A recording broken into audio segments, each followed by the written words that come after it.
Welcome to Relaxed Reddit Readings. Today we have 4 Reddit stories for you.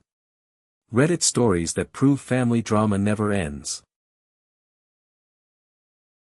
Story 1. My best friend's $4,000 wedding is breaking our friendship. So my best friend just told me her destination wedding is going to cost me $4,000, and I'm seriously reconsidering being her maid of honor. Let me explain this mess. When she first brought up the idea of getting married in the Dominican Republic, she swore it would only cost around $1,800 to $2,000 per person for the whole week. I mean, that's still a lot of money, but it felt manageable, you know. So I was supportive and excited for her. But here's where it gets crazy. Now that she's officially booked this resort and the group rates came out, it's significantly more expensive than what we originally discussed. We're talking way more. And when I tried to talk to her about maybe finding some alternatives or ways to cut costs, she basically shut me down. She said this is her dream wedding and she's not changing anything. Look, I get it.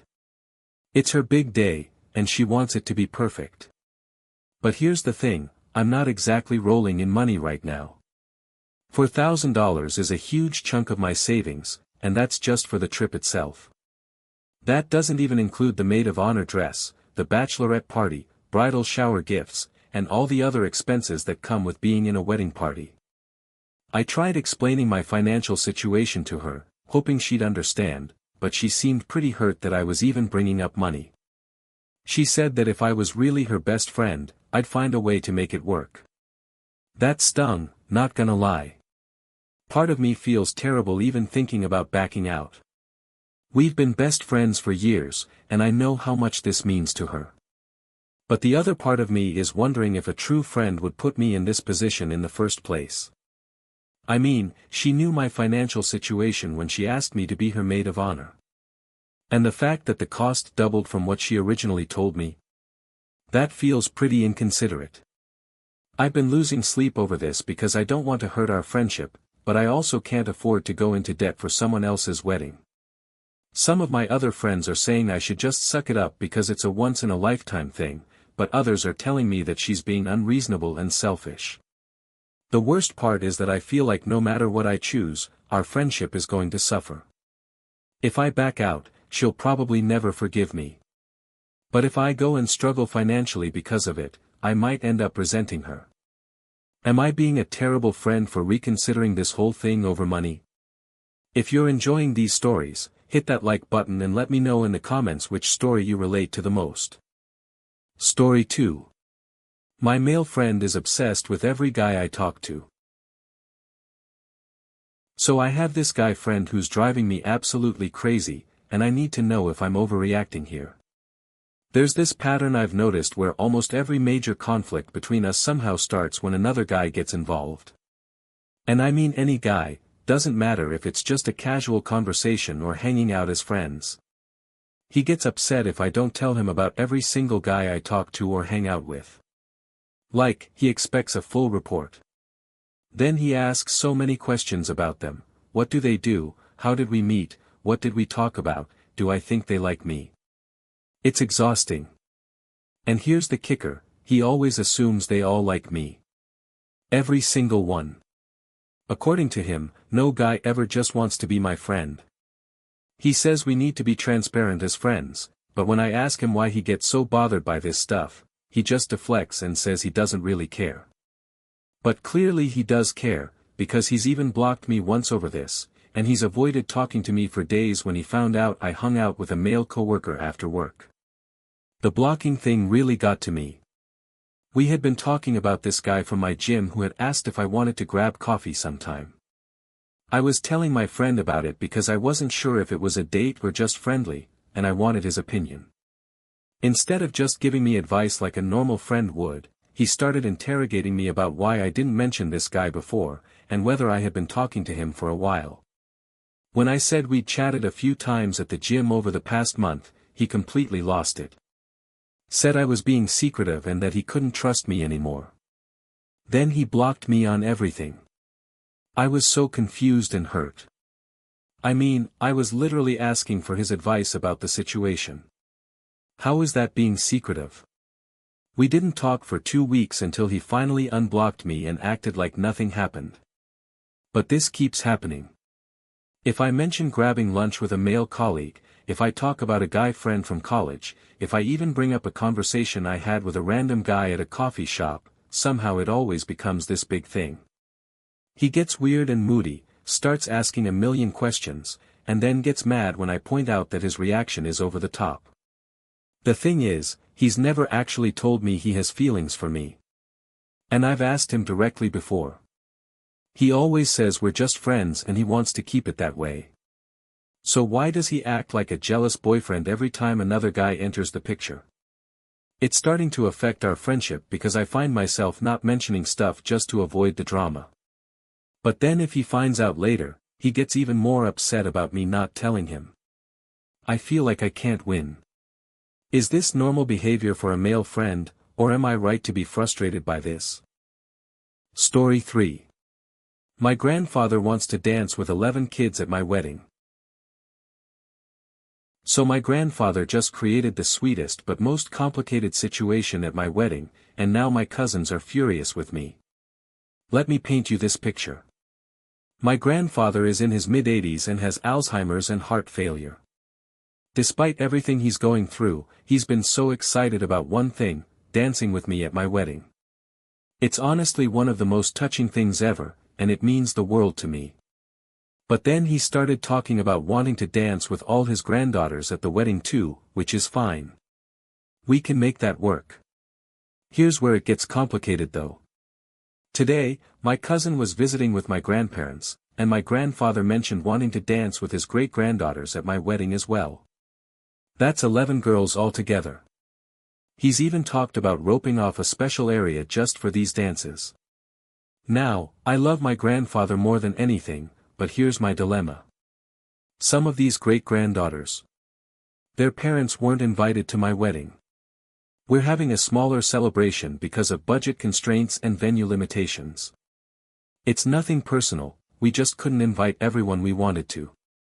But now my cousins are expecting me to make exceptions so their kids can come just for these special dances with great-grandpa. When I explained that I couldn't invite the kids without inviting their parents, and that we don't have room for everyone, they got really upset. They're saying I'm being selfish and that I should prioritize what would make my grandfather happy in what might be his last chance to dance with all his great-granddaughters. And honestly, that hits hard because they're not wrong about this potentially being his last opportunity. The guilt is eating me alive. But here's the thing, if I make exceptions for these cousins and their kids, where does it end? I have other family members who didn't make the guest list either. Am I supposed to invite everyone just because my grandfather wants to include them in this sweet moment? My fiancé is trying to be supportive, but I can tell he's stressed about the guest list growing and what that means for our budget. We've already stretched ourselves thin trying to make this wedding happen. My cousins are acting like I'm the worst granddaughter in the world. They keep texting me about how disappointed the kids will be and how I'm breaking my grandfather's heart.